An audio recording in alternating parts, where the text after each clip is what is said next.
Welcome to study with Shri. हम लोग test series चला रहे हैं यूपी पीसीएस 2021 का। ये टेस्ट नंबर 45 है। 44 टेस्ट ऑलरेडी कंप्लीट हो चुके हैं। प्लेलिस्ट बना रखी है, आप जाकर के वहाँ से देख सकते हैं। देखिए, अगर आप यूपी जीआईसी की तैयारी कर रहे हैं, आरओ एआरओ की तैयारी कर रहे हैं, या फिर बीयू की तैयारी कर रहे हैं, या फिर किसी वनडे एग्ज़ाम जैसे लेखपाल, NTPC, RRB group D and SSC की कर रहे हैं, तो आपके लिए भी ये काफ़ी फ़ायदेमंद है। तो स्टार्ट करते हैं। फर्स्ट क्वेश्चन है, कोबाल्ट 60 आमतौर पर विकिरण चिकित्सा में प्रयुक्त होता है क्योंकि यह उत्सर्जित करता है। फर्स्ट ऑप्शन है अल्फ़ा किरणें, सेकेंड ऑप्शन है बीटा किरणें, थर्ड ऑप्शन है गामा किरणें एंड फोर्थ ऑप्शन है एक्स किरणें। तो देखिए, ये कोबाल्ट 60 जो है कि आमतौर पे कहाँ पे यूज किया जाता है?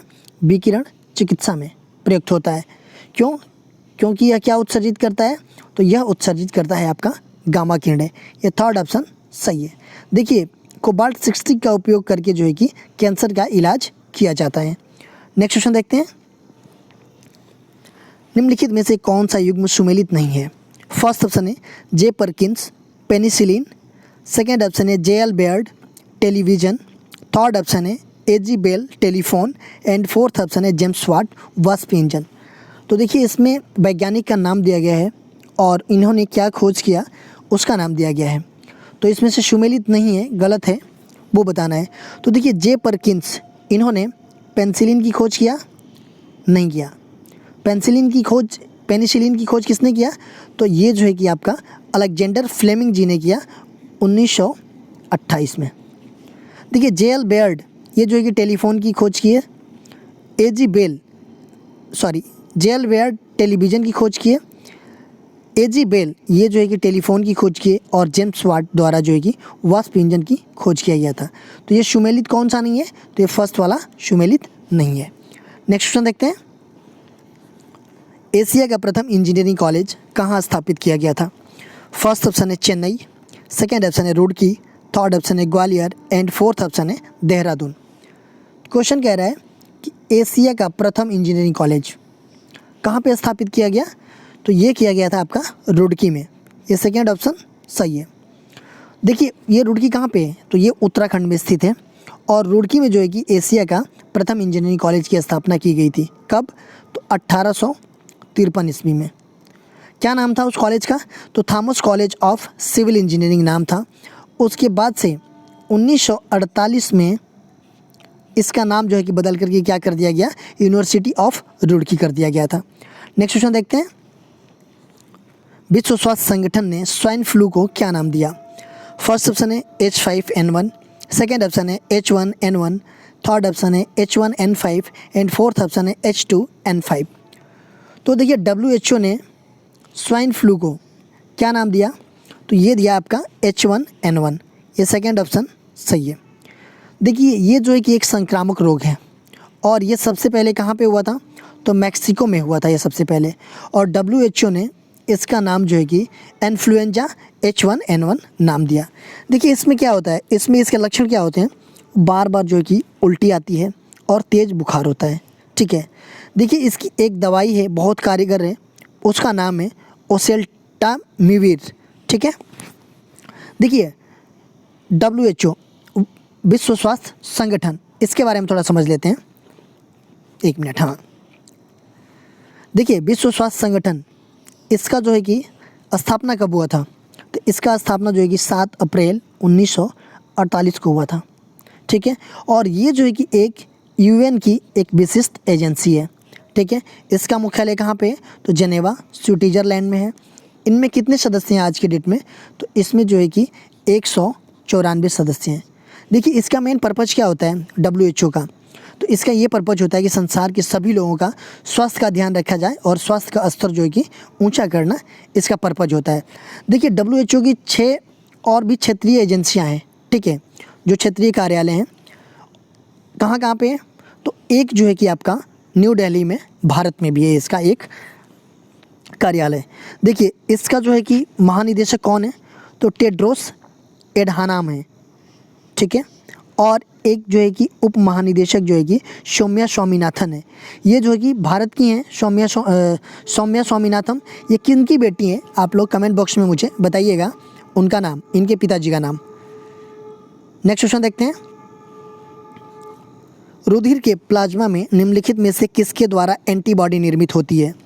फर्स्ट ऑप्शन है मोनोसाइट, सेकेंड ऑप्शन है न्यूट्रोफिल, थर्ड ऑप्शन है इओसिनोफिल एंड फोर्थ ऑप्शन है लिम्फोसाइट। तो क्वेश्चन ये कह रहा है कि रुधिर के प्लाज्मा में निम्नलिखित में से किसके द्वारा जो है कि एंटीबॉडी निर्मित होती है? तो किसके द्वारा एंटीबॉडी निर्मित होती है? तो ये होता है आपका लिम्फोसाइट के द्वारा जो है कि रुधिर के प्लाज्मा में एंटीबॉडी निर्मित होती है। नेक्स्ट क्वेश्चन देखते हैं, इटाई रोग किसके दीर्घकालीन विषाक्तन से होता है? फर्स्ट ऑप्शन है पारद, सेकेंड ऑप्शन है निकिल, थर्ड ऑप्शन है कैडमियम एंड फोर्थ ऑप्शन है सीसा। तो जो इटाई रोग होता है वो जो कि किसके दीर्घकालीन विषाक्तन से होता है? तो ये होता है आपका कैडमियम के, थर्ड ऑप्शन सही है।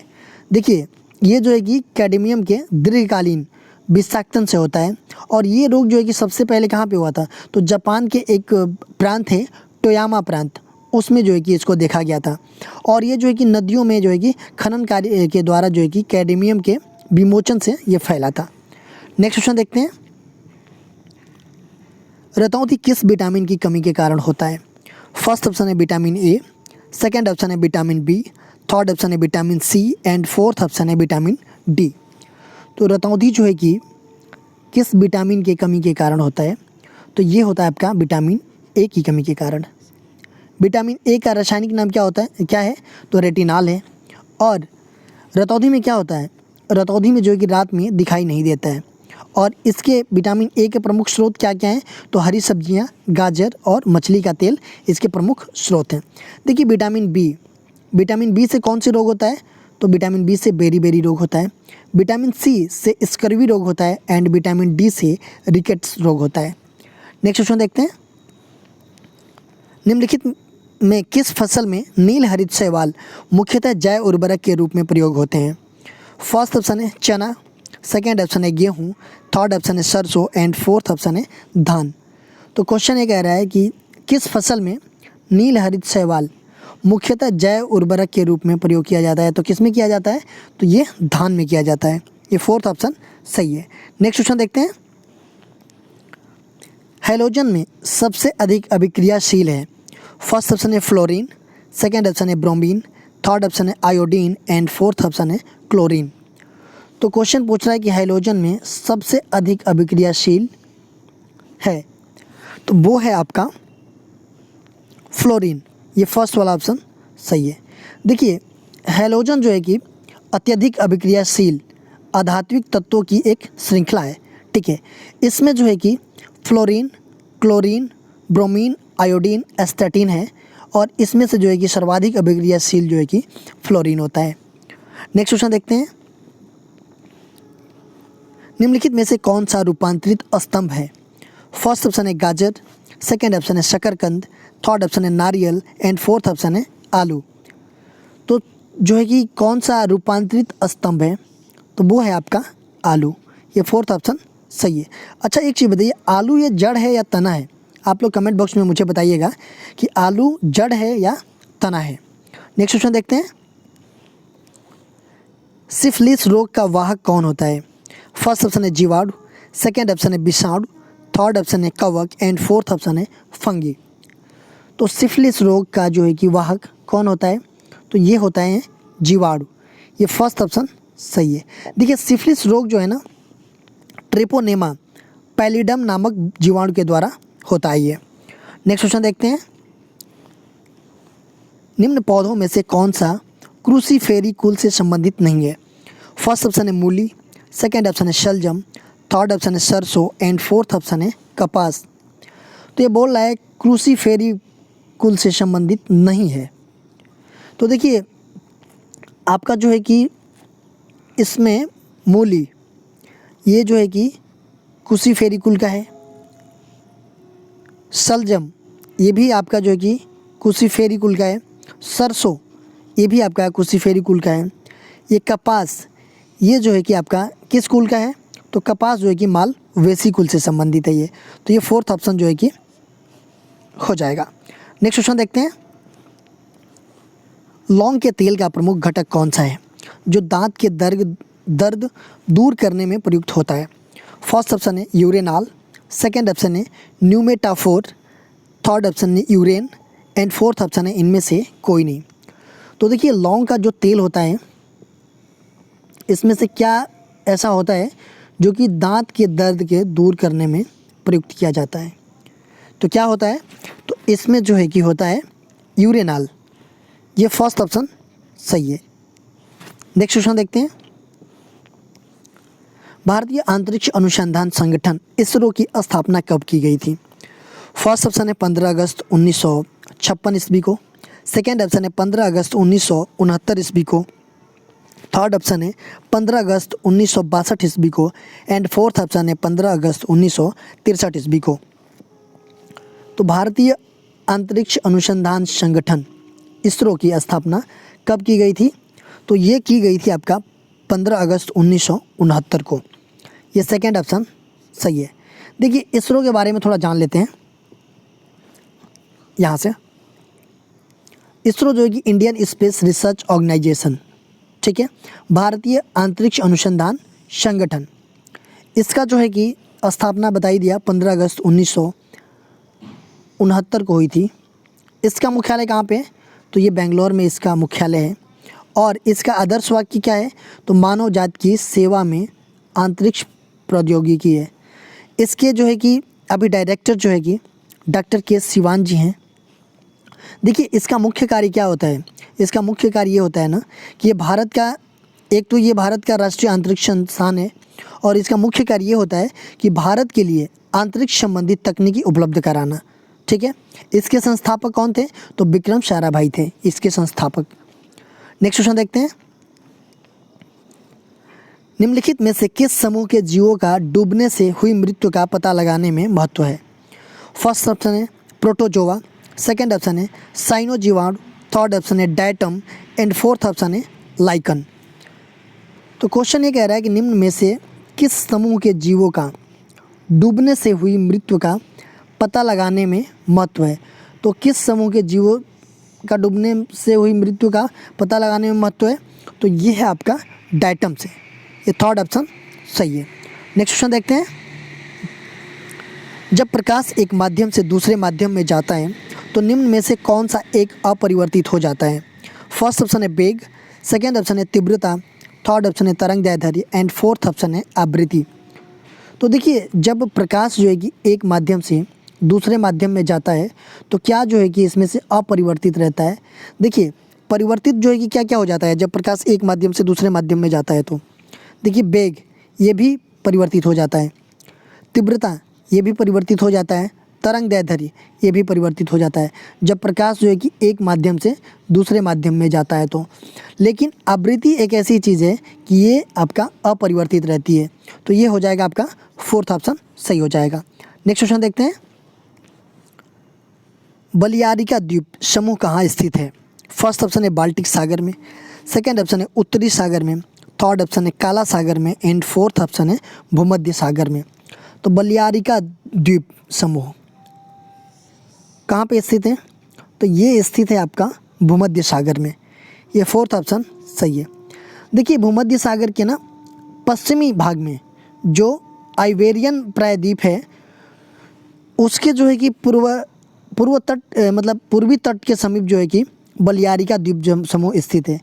ये कहाँ पे? मतलब स्पेन के ये अधीन है बलियारिका द्वीप समूह, ठीक है। नेक्स्ट क्वेश्चन देखते हैं। मृत घाटी किसके लिए जानी जाती है? फर्स्ट ऑप्शन है असामान्य गहराई, सेकेंड ऑप्शन है अत्यधिक लवणता, थर्ड ऑप्शन है अत्यधिक उष्णता एंड फोर्थ ऑप्शन है अत्यधिक ठंड। तो मृत घाटी किसके लिए जानी जाती है? तो ये जानी जाती है आपका अत्यधिक उष्णता की। ये थर्ड ऑप्शन सही है। देखिए मृत घाटी कहाँ पे है? तो देखिए ये पूर्वी कैलिफोर्निया में मोजाबे मरुस्थल में जो डेथ वैली नेशनल पार्क है उसमें स्थित है ये। और ये उत्तरी अमेरिका महाद्वीप का सबसे नीचा गर्म और शुष्कतम घाटी है जो कि अत्यधिक उष्णता के लिए प्रसिद्ध है। नेक्स्ट क्वेश्चन देखते हैं। निम्नलिखित कथनों को पढ़कर कूट के अनुसार सही उत्तर का चयन कीजिए। फर्स्ट ऑप्शन है ओस का निर्माण तभी होता है जब आकाश साफ हो, हवा शांत हो एवं उच्च सापेक्षिक आर्द्रता हो। दूसरा दिया गया है कि सूर्य से प्राप्त विद्युत चुंबकीय विकिरण पृथ्वी पर ऊर्जा का प्रमुख स्रोत है। इसमें दिया गया है केवल एक सही है, केवल दो सही है, एक और दो दोनों सही है, एंड चौथा दिया गया है न तो एक ही और न ही दो। तो इसमें से जो है कि सही कौन सा है? तो देखिए, ओस का निर्माण कब होता है? तब होता है जब आकाश जो है कि साफ हो, ठीक है, हवा शांत हो और उच्च सापेक्षिक आर्द्रता हो, तब जाकर के ओस का निर्माण होता है। तो ये बिल्कुल सही है। सूर्य से प्राप्त विद्युत चुंबकीय विकिरण पृथ्वी पर ऊर्जा का प्रमुख स्रोत है, ये भी आपका बिल्कुल सही है। तो इसका मतलब ये हो जाएगा ये थर्ड ऑप्शन कि एक और दो दोनों सही है। नेक्स्ट क्वेश्चन देखते हैं। निम्नलिखित कथनों को पढ़कर कूट के अनुसार सही उत्तर का चयन कीजिए। पहला दिया गया है कि भूमध्य सागर उत्तर में यूरोप, दक्षिण में अफ्रीका और पूर्व में मध्य पूर्व के देश से घिरा है। दूसरा है अफ्रीका देशों में मोरक्को, अल्जीरिया, ट्यूनीशिया, लीबिया और मिस्र की सीमाएं भूमध्य सागर से लगती है। थर्ड दिया गया है कि भूमध्य पूर्व के देशों में तुर्की, सीरिया, लेबनान और इजराइल की सीमा भूमध्य सागर से लगती है। ऑप्शन दिया गया है केवल एक और दो। दूसरा ऑप्शन दिया गया है केवल दो और तीन। तीसरा ऑप्शन दिया गया है केवल एक और तीन, एंड चौथा ऑप्शन दिया गया है कि एक, दो और तीन। तो देखिए, ये जो है ना आपका पहला क्या दिया गया कि भूमध्य सागर कि उत्तर में यूरोप है, ठीक है, दक्षिण में अफ्रीका है, सही है, और पूर्व में मध्य पूर्व के देश से घिरा हुआ है। तो भूमध्य सागर इन चीज़ों से घिरा हुआ है, ठीक है। अफ्रीकी देशों में मोरक्को, अल्जीरिया, ट्यूनीशिया, लीबिया और मिस्र की सीमाएं भूमध्य सागर से लगती है, बिल्कुल सही है। मध्य पूर्व के देशों में तुर्की, सीरिया, लेबनान और इजराइल की सीमा भूमध्य सागर से लगती है, ये भी सही है। तो देखिए, ये तीनों जो है कि सही है। तो इसका मतलब कि ये चौथा ऑप्शन आपका सही हो जाएगा, एक, दो और तीन। देखिए, कल जो है कि आप लोगों से ये क्वेश्चन पूछा गया था, पित्त ज्वर निम्न में से किसके द्वारा होता है? फर्स्ट ऑप्शन था विषाणु द्वारा, सेकेंड ऑप्शन था जीवाणु द्वारा, थर्ड ऑप्शन था कवक द्वारा, एंड फोर्थ ऑप्शन था इनमें से कोई नहीं। तो पित्त ज्वर निम्नलिखित में से किसके द्वारा होता है? तो देखिए, ये होता है आपका विषाणु द्वारा, ये फर्स्ट ऑप्शन सही है। देखिए, पित्त ज्वर जो है कि मोस्टली अमेरिका और अफ्रीका में देखा जाता है, और ये जो है कि होमोगोगस एवं इंडिस जात के मच्छर जो है कि इस रोग के विषाणु को शरीर में पहुंचाते हैं। इसमें क्या होता है? इसमें ये होता है कि हड्डियों में दर्द हो जाता है, अचानक जो है कि ज्वर आ जाता है, और ये जो है कि पीलिया में बदल जाता है। आज के क्वेश्चन देख लेते हैं। मानव जनसंख्या के समान घनत्व वाले स्थानों को मिलाने वाली रेखा क्या कहलाती है? फर्स्ट ऑप्शन है आइसोनिफ, सेकेंड ऑप्शन है आइसोनेफ, थर्ड ऑप्शन है आइसोराइम, एंड फोर्थ ऑप्शन है आइसोसोथम। तो मानव जनसंख्या के समान घनत्व वाले स्थानों को मिलाने वाली रेखा क्या कहलाती है? तो आप लोग इसका जो है कि कमेंट बॉक्स में आंसर दीजिएगा। इसका आंसर जो मैं नेक्स्ट वीडियो में दूंगा। दोस्तों, आप मुझे जो है कि फेसबुक, इंस्टाग्राम पे भी फॉलो कर सकते हैं। इंस्टाग्राम पे हमारी आईडी है स्टडी विद श्री 25, फेसबुक पे हमारा एक पेज है स्टडी विद श्री के नाम से, एंड फेसबुक पे एक मेरा ग्रुप है UPPCS BEO RO करके, तो आप लोग इसको भी ज्वाइन कर सकते हैं। यहाँ पे भी स्टडी से रिलेटेड चीज़ें पोस्ट की जाती है, जिससे आप लोगों को फ़ायदा पहुँच सकता है। दोस्तों, वीडियो अच्छी लगी तो लाइक कीजिएगा, सब्सक्राइब कीजिएगा, अपने दोस्तों को शेयर कीजिएगा। अगर वीडियो अच्छी ना लगे तो आप डिसलाइक कीजिएगा, और कमेंट बॉक्स में ज़रूर मुझे बताइएगा कि डिसलाइक क्यों किया। वीडियो देखने के लिए धन्यवाद।